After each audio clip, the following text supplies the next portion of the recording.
ഹരേ കൃഷ്ണ. ഓം ശ്രീ മഹാദേവ്യൈ നമ.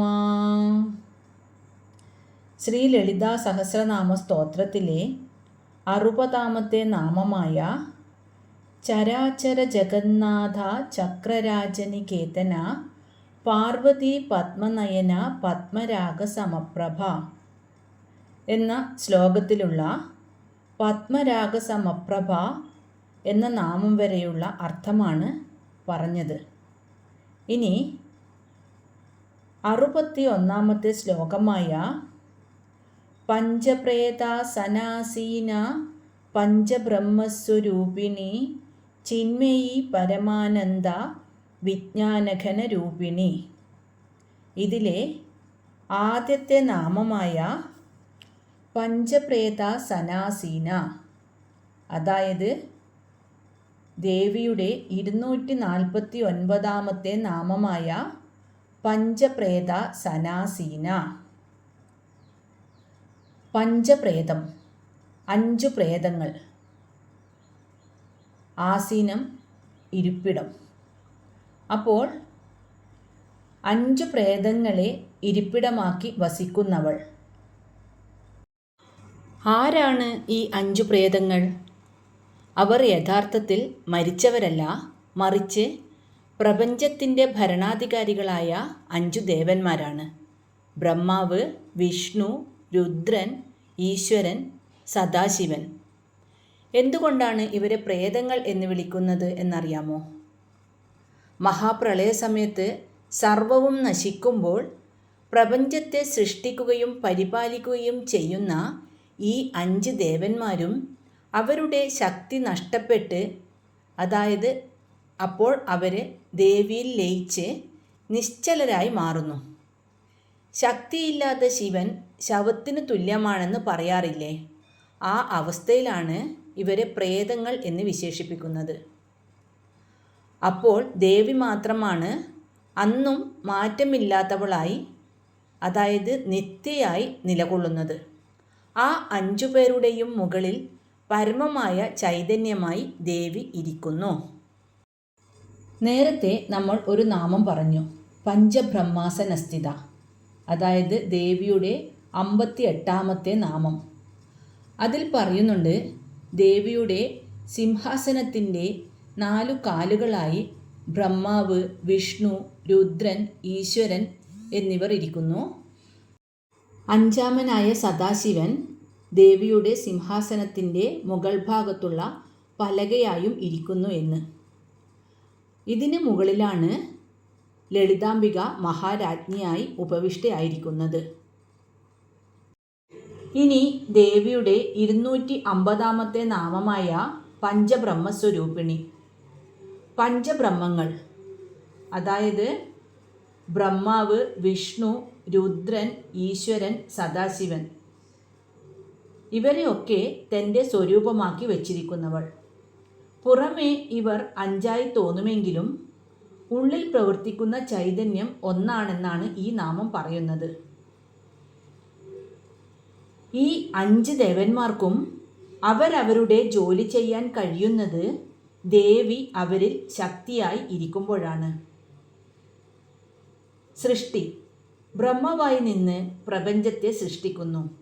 സ്ഥിതി, വിഷ്ണുവായി നിന്ന് പ്രപഞ്ചത്തെ സംരക്ഷിക്കുന്നു. സംഹാരം, രുദ്രനായി നിന്ന് എല്ലാം തന്നിലേക്ക് പിൻവലിക്കുന്നു. തിരോധാനം, ഈശ്വരനായി നിന്ന് മായയാൽ സത്യത്തെ മറയ്ക്കുന്നു. അടുത്തത് അനുഗ്രഹം, സദാശിവനായി നിന്ന് ഭക്തർക്ക് മോക്ഷം നൽകുന്നു. ഈ പ്രപഞ്ചത്തിൽ നാം കാണുന്ന സകല ചലനങ്ങളും മാറ്റങ്ങളും ഈ 5 തത്വങ്ങളിൽ ഒതുങ്ങുന്നതാണ്. അതുകൊണ്ട് പഞ്ചബ്രഹ്മസ്വരൂപിണി എന്ന നാമം പ്രപഞ്ചം മുഴുവൻ ദേവിയാണെന്ന് ആ സത്യം പ്രഖ്യാപിക്കുന്നു. ഇനി ദേവിയുടെ 251-ാമത്തെ നാമമായ ചിന്മയി.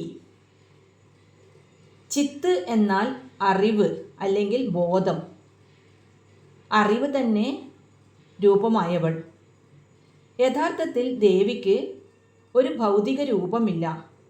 അവൾ ശുദ്ധമായ ചിത്ത് അഥവാ ബോധം മാത്രമാണ്. സ്വർണ്ണാഭരണങ്ങളിൽ സ്വർണം എങ്ങനെയാണോ ഉണ്ടാകുന്നത്, അതുപോലെ സകലത്തിലും നിറഞ്ഞു നിൽക്കുന്ന ആ ശുദ്ധബോധമാണ് ചിന്മയി.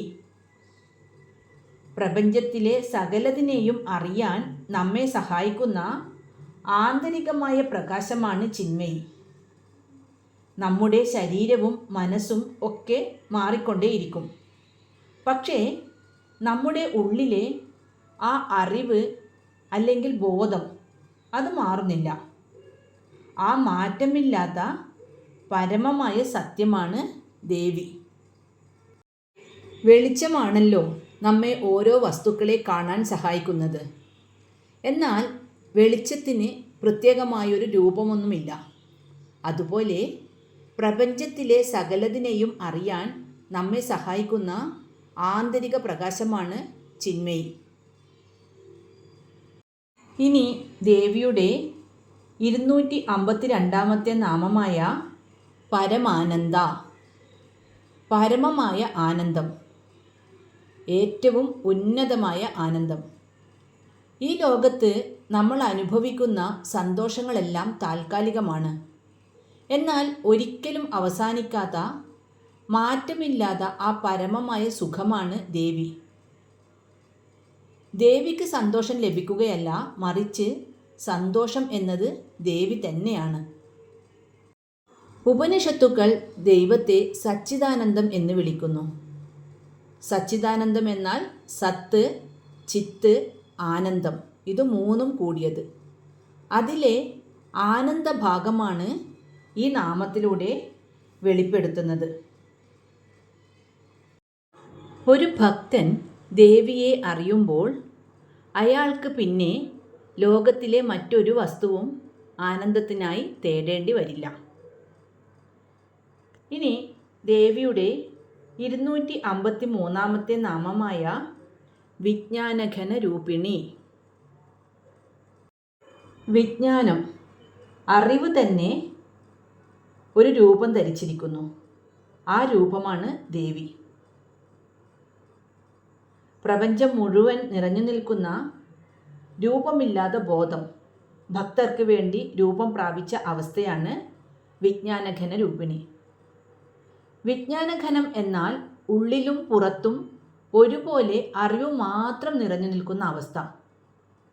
ഒരു കൽക്കണ്ടത്തിൻ്റെ ഏത് ഭാഗം കടിച്ചാലും മധുരമാണല്ലോ, അതുപോലെ ദേവിയുടെ ഏത് ഭാവത്തിലും ജ്ഞാനം മാത്രമാണ് ദർശിക്കാൻ കഴിയുന്നത്. വെള്ളം നീരാവിയാകുന്ന സമയത്ത് നമുക്ക് അത് കാണാൻ സാധിക്കില്ല. എന്നാൽ ആ നീരാവി തണുത്ത് കട്ട പിടിച്ച് മേഘമാകുമ്പോൾ അത് കാണാൻ പറ്റുന്നുണ്ടല്ലോ. അതുപോലെ കാണാൻ കഴിയാത്ത ബ്രഹ്മം ഭക്തൻ്റെ സ്നേഹം കൊണ്ട് കട്ട പിടിച്ച് രൂപമെടുത്തതാണ് വിജ്ഞാനഘന രൂപിണിയായ ലളിതാംബിക.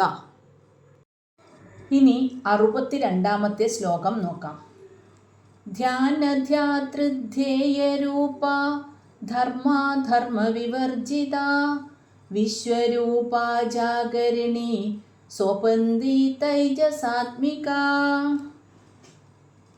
ഈ ശ്ലോകത്തിലെ ആദ്യത്തെ നാമം ധ്യാനധ്യാതൃധ്യേയരൂപ, അതായത് 254 നാമമായ ധ്യാനധ്യാതൃധ്യേയരൂപ. ഈ ഒരു നാമത്തെ 3 വിഭജിക്കാം. ഒന്ന് ധ്യാതാവ്, അതായത് ധ്യാനിക്കുന്ന ആൾ, ഭക്തൻ അല്ലെങ്കിൽ യോഗി. അടുത്തത് ധ്യാനം, ധ്യാനിക്കുക എന്ന പ്രക്രിയ. അടുത്തത് ധ്യേയം, ധ്യാനിക്കപ്പെടുന്ന ലക്ഷ്യം, അതായത് ദേവി. സാധാരണ ഭക്തിയിൽ ഞാൻ ദേവിയെ ധ്യാനിക്കുന്നു എന്നൊരു വേർതിരിവുണ്ട്. അവിടെ ഞാൻ വേറെ, ദേവി വേറെ. എന്നാൽ ധ്യാനം അഗാധമാകുമ്പോൾ ധ്യാനിക്കുന്ന ആളും ധ്യാനിക്കപ്പെടുന്ന ദൈവവും തമ്മിലുള്ള അകലം ഇല്ലാതാക്കുന്നു. ആ അവസ്ഥയിൽ ഈ മൂന്നും, അതായത് ധ്യാതാവ്, ധ്യാനം, ധ്യേയം, ഇത് മൂന്നും ഒന്നായി മാറുന്നു. ആ ഏകത്വമാണ് ദേവി. ഒന്നുകൂടി പറയാം. നമ്മൾ സാധാരണ ഭക്തന്മാർ, അതായത് ഭക്തിയിലേക്ക് ചുവട് വെച്ചു തുടങ്ങുന്ന ആൾക്കാർക്ക് ധ്യാനിക്കുന്ന അവസ്ഥയിൽ നമ്മൾ അത്ര അഗാധമായ ധ്യാനത്തിലേക്ക് കടന്നു ചെല്ലാൻ പറ്റുകയില്ല. എന്നാൽ ഈ യോഗികളും മറ്റും ധ്യാനിക്കുമ്പോൾ അവർ അഗാധമായി ധ്യാനത്തിലേക്ക് പോകുന്നു. ആ സമയത്താണ് ഇങ്ങനെയുള്ള ഒരു അവസ്ഥ ഉണ്ടാവുന്നത്. ധ്യാനിക്കുന്നതും ധ്യാനവും ദേവിയും എല്ലാവരും ഒന്നായിത്തീരുന്ന ആ ഒരവസ്ഥ. അത്രയും ദേവിയിലേക്കു തന്നെ മനസ്സുറപ്പിച്ച് മറ്റൊരു ചിന്തയും മനസ്സിൽ വരാതെ ചിത്തശുദ്ധിയിലൂടെ ധ്യാനിക്കുമ്പോൾ മാത്രമേ ഈ ഒരവസ്ഥ ഉണ്ടാവുള്ളൂ. അതാണ് അദ്വൈതാനുഭവം എന്ന് പറയുന്നത്. രണ്ടില്ലാത്ത അവസ്ഥ, എല്ലാം ഒന്നാണെന്നുള്ള ആ ഒരു പ്രപഞ്ച സത്യം.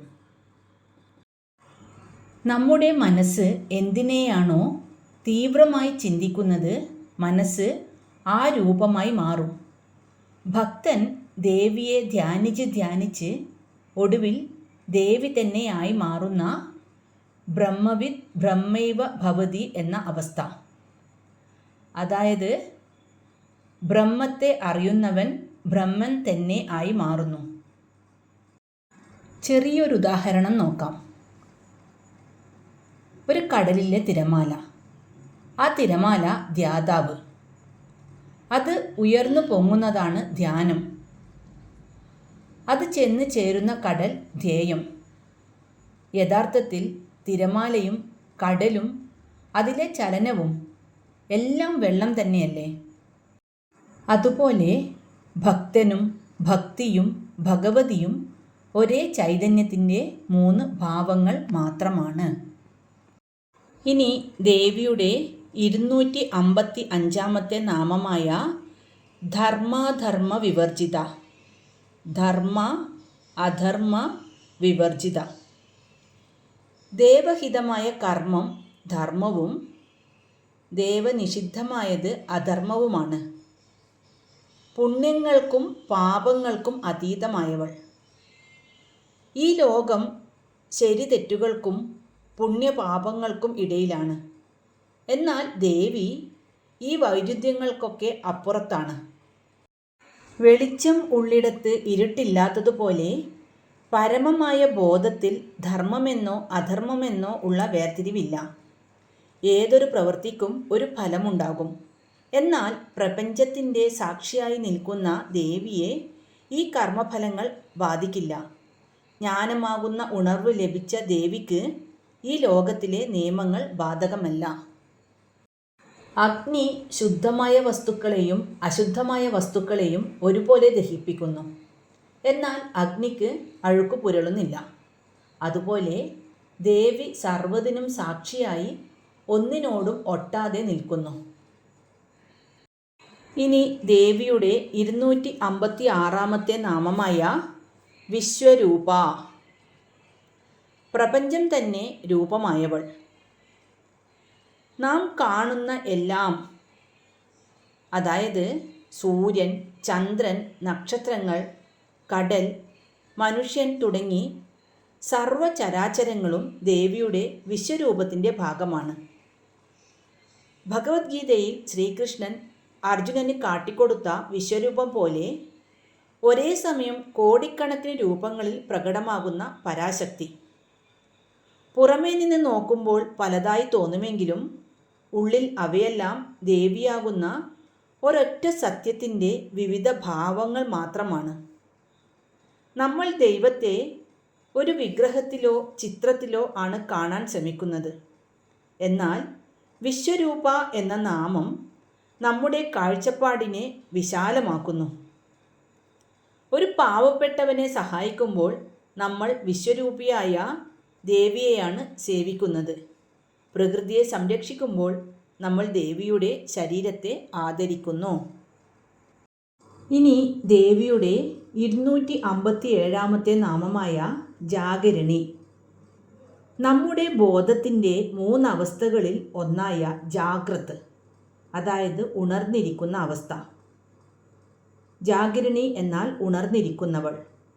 ജാഗ്രത്, സ്വപ്നം, സുഷുപ്തി എന്നിവയാണ് മനുഷ്യബോധത്തിൻ്റെ മൂന്ന് അവസ്ഥകൾ.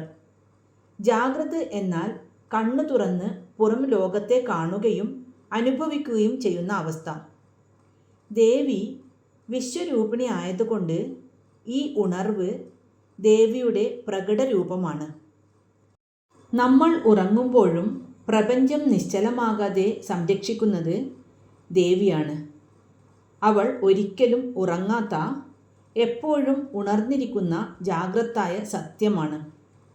യഥാർത്ഥ ജാഗ്രത് എന്നത് അജ്ഞാനമാകുന്ന ഉറക്കത്തിൽ നിന്ന് ജ്ഞാനമാകുന്ന ഉണർവിലേക്ക് എത്തുന്നതാണ്.